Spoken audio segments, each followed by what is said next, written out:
प्रदेश में एक मजबूत मौसमी प्रणाली विकसित हुई है, जिसके कारण 12 जिलों में भारी बारिश की चेतावनी जारी की गई है।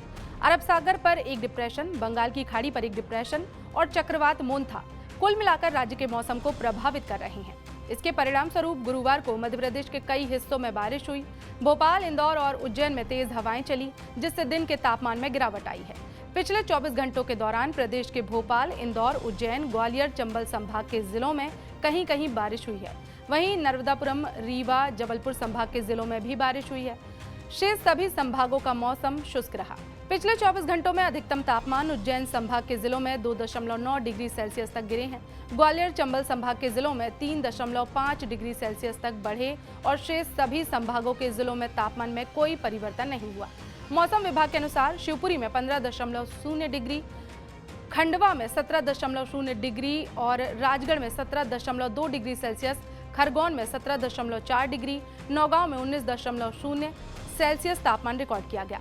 आईएमडी का कहना है कि गुरुवार को ये मौसमी प्रणाली सक्रिय रही। खासकर पूर्वी और दक्षिणी मध्य प्रदेश में मौसम की सक्रियता की वजह से 12 जिलों सतना, रीवा, मऊगंज, सीधी, सिंगरौली, मैहर, उमरिया, शहडोल, अनूपपुर, डिंडौरी, मंडला, बालाघाट में बारिश हुई। खंडवा, बुरहानपुर, हरदा, नर्मदापुरम, बैतूल, नरसिंहपुर, छिंदवाड़ा, पांढुर्ना, सिवनी, जबलपुर, कटनी और पन्ना में हल्की बारिश, गरज के साथ छींटे और तेज हवाएं चली।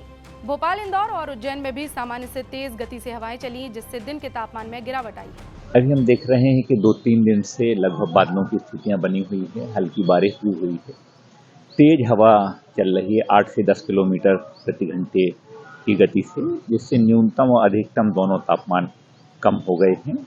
न्यूनतम तापमान कल 20 डिग्री था, आज 21 डिग्री है, लेकिन अधिकतम तापमान 23 डिग्री हो गया है। मतलब न्यूनतम अधिकतम तापमान लगभग दोनों बराबर हैं। तेज ठंडी हवाएं चल रही हैं। ये जो कारण है, जो मोन्था हमारा बंगाल की खाड़ी में जो तूफान बना था, वो उड़ीसा और आंध्र प्रदेश से होके ये पूरे देश को इसको प्रभावित कर रहा है। दूसरा, एक अरब सागर में चक्रवात था, तो ये लगभग स्थितियां मिल गई हैं।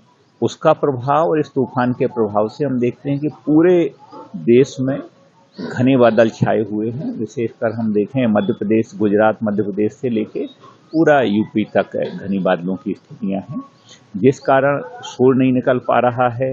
तो क्योंकि तापमान कम है और तेज ठंडी हवाएं चल रही हैं, इसका प्रभाव जब तक तूफान का रहेगा, जो लगभग 1-2 दिन में क्लियर हो जाएगा, तो उसके बाद धूप निकलेगी और तापमान बढ़ जाएगा।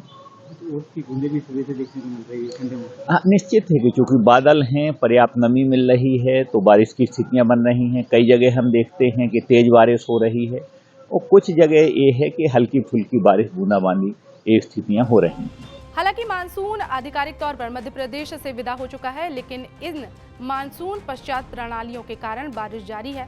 आईएमडी के पूर्वानुमान के अनुसार 2 नवंबर तक बारिश जारी रहने के आसार व्यक्त किए गए हैं।